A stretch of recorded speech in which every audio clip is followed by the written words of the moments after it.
یہ پوری قوم کو ایک یاد دہانی ہے کہ تم اس ملک میں آئے تھے اس لیے کہ ہم ایک وطن حاصل کر کے وہاں اللہ اور اس کے رسول کا نظام نافذ کریں گے۔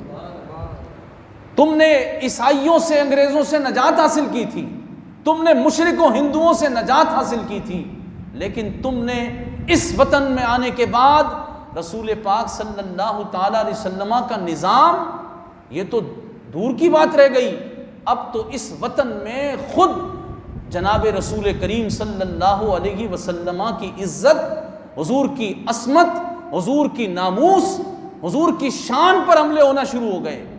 یہاں میڈیا اور سوشل میڈیا کیا، ہر طرف رسول پاک علیہ الصلوۃ والسلام کی گستاخیوں کے لوگوں کی زبانیں اتنی دراز ہو گئیں، اور اس ملک میں جب رسول اللہ کی گستاخی ہوئی، اس آسیہ ملونہ ایک گوبر تھاپنے والی نے نبی کریم علیہ الصلوۃ والسلام کے بارے میں وہ باتیں کہیں کہ جو انسان تصور بھی نہیں کر سکتا، اور اس نے ام المومنین سیدہ خدیجۃ الکبریٰ کی شان میں بکواس کی، اس نے قرآن کریم فرقان حکیم کی بے ادبی کی، پھر اس عورت کی حمایت میں سلمان تاثیر آیا اور اس نے رسول اللہ کی ناموس کے قانون کو کالا قانون کہا۔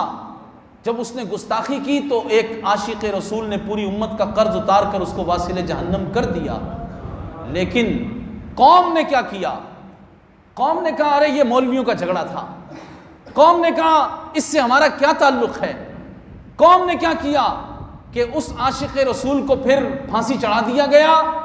قوم اس کے جنازے میں بھی شامل ہونے کے لیے، جو خوش بخت تھے وہ تو گئے، تاریخ کا بہت بڑا جنازہ ہوا، مگر آپ دیکھیں بہت سے لوگ نہیں گئے، اور انہوں نے کہا یہ مولویوں کا جھگڑا تھا۔ اس کے بعد اسی گستاخ رسول عورت کو اسی ملک میں پروٹوکول دے کر رہا کر دیا گیا۔ آج وہ فرانس کی نیشنلٹی لے کر وہاں کے صدر کے ساتھ بیٹھ کر، وہاں کے کفر کے نمائندوں کے ساتھ بیٹھ کر کہتی ہے کہ پاکستان میں جتنے گستاخان رسول ہیں ان سب کو رہا کیا جائے۔ وہ وہاں بیٹھ کے کہہ رہی ہے کہ میں تحریک چلاؤں گی اس بات کی کہ پاکستان سے کس طرح گستاخان رسول کو رہا کروانا ہے۔ میں پوچھتا ہوں آپ سے، اگر کوئی اس زمین کا دشمن ہو پاکستان کا تو ہم اس کو رہا کرنے پر شور نہیں کرتے؟ اور وہ رسول اللہ کی گستاخیاں کر کے رہا ہو گئی، ہم خاموش رہے۔ آج وہ پھر وہاں بیٹھی ہے بنگن، اور اخبارات آپ اٹھا لیں، خبر نامے اٹھا لیں تو اس کو سپورٹ کیا جا رہا ہے۔ پاکستان میں ایک لابی ہے جو اس پر کام کر رہی ہے۔ تو عزیز دوستو مجھے بتائیے، جب رسول اللہ کے دین پر عمل نہ ہو تو زمین سے برکت اٹھ جاتی ہے، اور جب رسول اللہ کی گستاخی کرنے والی اس زمین پر عزت کے ساتھ رہ رہی ہو اور قوم خاموش ہو تو پھر قوم کو ایک کرونا لگے گا۔ اللہ نے جو کچھ پیدا کیا رسول اللہ کے صدقے پیدا کیا۔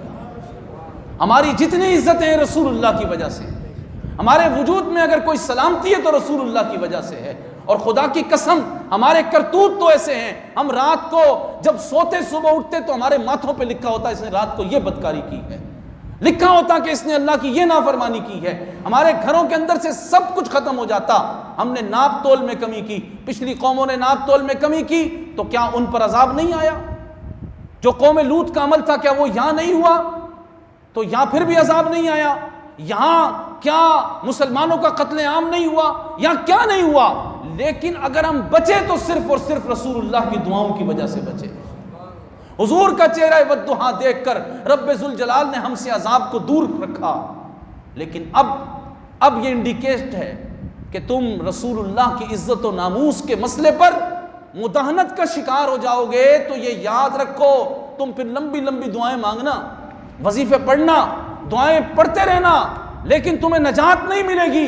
نجات کی صورت ایک ہی ہے، اور وہ یہ ہے کہ میرے نبی سے وفا کرو۔ نجات کی صورت ایک ہی ہے کہ جو میرے نبی صلی اللہ تعالی علیہ وسلم کی گستاخی بے ادبی کرے، اللہ کی زمین پر اسے زندہ رہنے کا حق سب سے پوچھ رہا ہوں۔ آپ ایک تسبیح پڑھیں، 1000 تسبیحاں پڑھیں، یہ لفظ جو ہے نا کہ رسول اللہ کے گستاخ کو زمین پر زندہ رہنے کا حق نہیں ہے، یہ پوری زندگی کے وظیفوں سے بہتر جملہ ہے۔ کیونکہ یہ ایمانیات کا اصل باب ہے کہ رسول اللہ کے گستاخ کو زمین پر زندہ رہنے کا حق نہیں ہے۔ اگر آپ اپنے گھر کے اندر اس نظریے کے ساتھ جیتے ہیں، واللہ آپ کے گھر میں خیر اور برکت ہوگی۔ اگر آپ اس وطن میں اس نظریے کے ساتھ جیتے ہیں تو اس وطن میں خیر اور برکت ہوگی۔ اور یہ وطن تھا بھی اسی نظریے کے تحت کہ ہم نے یہاں جا کر رسول اللہ صلی اللہ تعالی علیہ وسلم کے دین کو حکومت دینی ہے۔ اگر آج یہاں نظام مصطفیٰ ہوتا تو یہ پریشانیاں ہمیں لاحق نہ ہوتی۔ یہاں ہم یہ جو دیکھ رہے ہیں حالات، اللہ اکبر، یہ حالات پھر نہیں ہونے تھے۔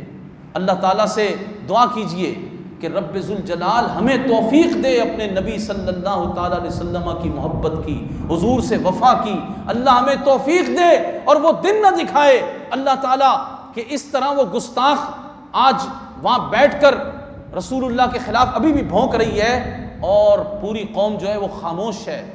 اللہ نہ کرے، اللہ نہ کرے اس سے بڑا کوئی اور عذاب آ جائے۔ بالکل میں آپ کو بتا رہا ہوں کہ آپ یہ سمجھ رہے ہیں کہ یہ تدبیروں سے ہم کرونا وائرس کو دور کر لیں گے، یہ تو ایک اندیکھا وائرس ہے۔ اللہ تعالیٰ اپنے محبوب کے بارے میں سب سے زیادہ غیور ہے، غیرت والا ہے۔ وہ بڑے بڑے گناہگاروں کو معاف کر دیتا ہے۔ لوگ بہت کچھ خطائیں کرتے ہیں، اس کی نافرمانیاں کرتے ہیں، وَيَعْفُو عَنْ كَثِيرٍ، وہ بہت سارے گناہوں کو معاف کر دیتا ہے۔ لیکن عزیز دوستو، وہ رسول اللہ کی ادنا بے ادبی بھی معاف نہیں فرماتا، حضور کے نالین کی بے ادبی بھی وہ معاف نہیں کرتا، حضور کی چادر کو کوئی میلا کہہ دے تو وہ اس کو بھی معاف نہیں کرتا، حضور جس سواری پر سوار ہوئے اس سواری کی کوئی بے ادبی کر دے تو وہ اس کو بھی معاف نہیں کرتا، جو نبی پاک علیہ الصلوۃ والسلام کے شہر کی مٹی کو برا کہہ دے وہ اس کو بھی معاف نہیں کرتا۔ یہ یاد رکھیے گا، اللہ تبارک و تعالیٰ اپنے نبی کے بارے میں سب سے زیادہ غیور ہے۔ اگر آج قوم چاہتی ہے نا کہ آنے والی بلائیں، مصیبتیں، آفات، بلیات سب کچھ ٹل جائیں اور مشکلات کا حل ہو جائے، تو پوری قوم یک زبان ہو کر یہ فیصلہ دے دے کہ ہم اس وطن عزیز پاکستان پر رسول پاک صلی اللہ تعالی علیہ وسلم کے گستاخوں کو جگہ نہیں دے سکتے، اور یہاں حضور علیہ الصلوۃ والسلام کے دین کے خلاف فیصلے نہیں ہو سکتے۔ بس پھر آپ دیکھیں، واللہ العظیم اللہ تعالیٰ زمین و آسمان سے برکتیں ہی برکتیں نازل فرماتا ہے۔ یہ یقین ہے ہمارا، ایمان ہے ہمارا۔ تو میں آپ سے گزارش کرتا ہوں کہ لوٹیے اللہ رب ذوالجلال کے محبوب کی عزت و ناموس پر پہرا دینے کے لیے لوٹیے، اور عزم کیجئے اس بات کا کہ ہم اللہ کے محبوب سے وفا میں زندگی گزاریں۔